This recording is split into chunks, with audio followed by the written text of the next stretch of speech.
Alrighty then, boys and girls, are we ready to do this? Woohoo! It's alpha time! I'm such a geek. Alrighty, let's rock and roll.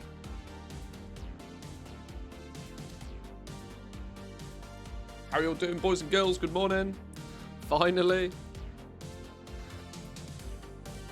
What was like nearly midnight for me yesterday, alpha turned up on my battle launcher. So I was like, right, okay, time to go to work. Morning all, my comment worked. Yes, welcome in, boys and girls. Saturday is not normally a day we stream on, but, things happen. So, what I can't tell is if you can hear the hoovering that's going on downstairs. My wife is insistent on doing the hoovering the second I put the stream on, but,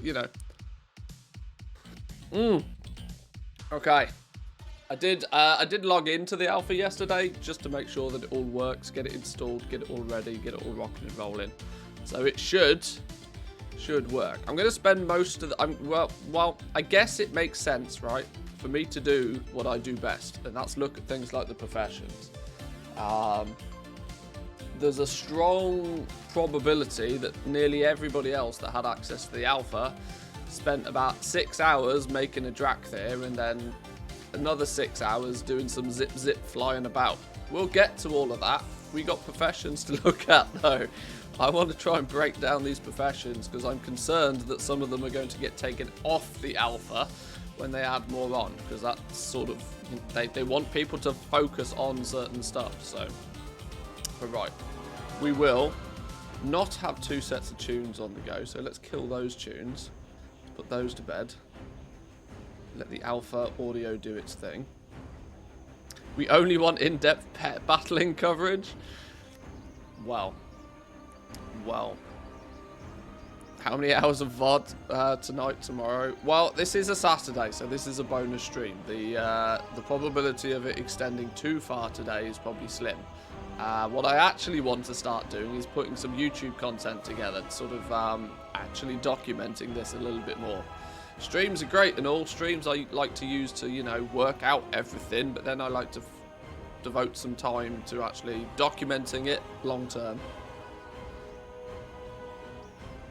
Especially since the amount of YouTube content for the professions has been very few and far between. So I feel like I owe it to myself to fill that gap a little bit.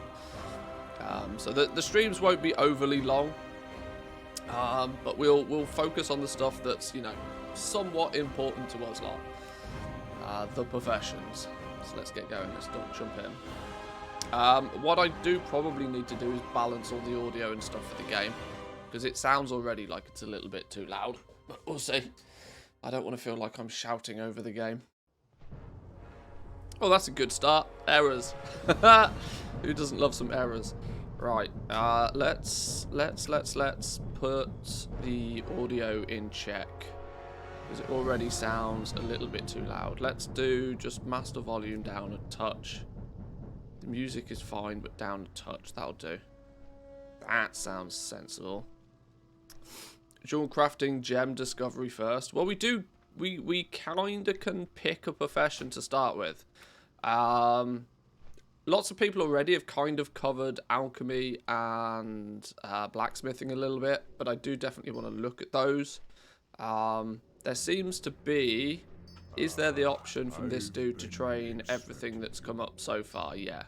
We can pick up any of the professions that we so choose. Wild Hickons appears. It looks like a few other streamers got access. Is Hickon still live then? He must be. Is Hickon still live, or is he? Oh, he's lurking. He's playing in the background. He's not even streaming. Not even streaming.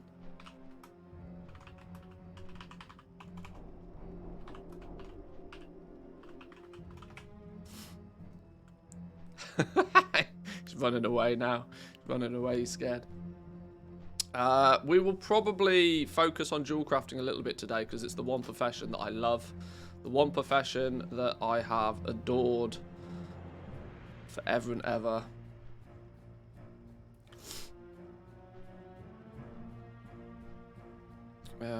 Can we... Where did Hircons go? He was chilling on here a minute ago. He's run away. Oh, he's actually pieced out. He saw me coming. He's pieced out. Alright, fine. Right. So, we're going to need to learn some stuff. Dragonflight's Jewelcrafting. I'm probably going to just piss about with this for a little bit, and then we'll start working out everything in a little bit more detail. Dragonflight's Jewelcrafting, you can pick it up at 58. So if you're already level 60, it's the same scenario again. You can learn your professions nice and quickly, or instantly, the new Dragonflight stuff. There's no... It doesn't appear to be any... I'm wondering if there's any level requires... Oh, that's for the actual item itself. I'm just trying to gauge just how aggressively time-gatey-ish they're going to be with this. Okay, all of that looks like you can pick it up from level 58, which is cool. Good timing, just got home again yesterday. Hey, we missed you, man. Missed you, man. Been quiet in the streams. Oh my god, you got alpha? We did. We did. Does the Pandarian and the cooking skill equipment influence Dragonflight? That'd be interesting to find out. Yeah, that might be one thing to look at, actually, whether the racials have any effect on your ability to do stuff. Because if you're, what is it?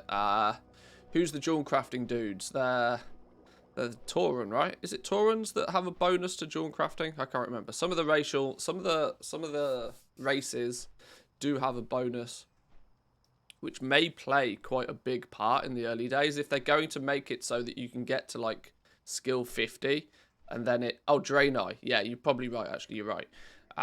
If they make it so that you can get to about 50 before the grind kicks in, having like plus 15 skill points could be massive. So we'll test that out at some point as well.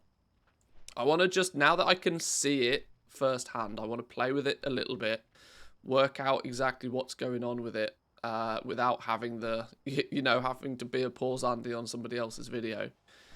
I'm going to try and just work it out a little bit. We'll level the professions to max a few times just so I can get a good feel for what's going on. And then we'll start trying to break down all of the stat bonuses and stuff. It's interesting that the new crafting stats don't appear on your character sheet. Seemingly at all. Alright, fine. You finally get to see it from a hardcore goblin mode.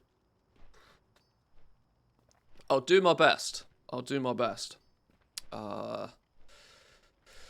Okay, so how are they doing the UI then? We've got all of the different... So we can go classic Jewelcrafting. We've got classic prospecting. Thoron, mithril, iron, copper, tin, ore. So they have used the same interface for all of the old stuff as well. You can skippity-doo-dah through all of the stuff. Who be this? Pagby, welcome in. Good morning to you. Welcome, welcome. Pandaria Prospecting, same thing again. You can select your ores. Oh, it is still showing the same sort of information. It's a bit scuffed here. It doesn't seem to... The re-age... the spacing of it all is a little bit broken. But you may notice that one thing that they've already said very clearly... Oh, you can't even click on the specialization button until you have 25 skill points. Okay. Right, well, let's look at the stuff that people probably actually care about. We're going to need some materials, aren't we? We're going to need some materials. We're going to need some of the ore. Which one of these fellas is going to sell me the ore? Presumably you, right? Geologist and rock collector. You sound like you sell me some ore. So let's work out what we've got ore-wise. Trivite, ore. Can we... Oh, it actually allows you to buy an entire stack in one go. That's wonderful. Trivite ore. Is that your wallet? Are you just glad to see me? At 3 different Both, qualities. I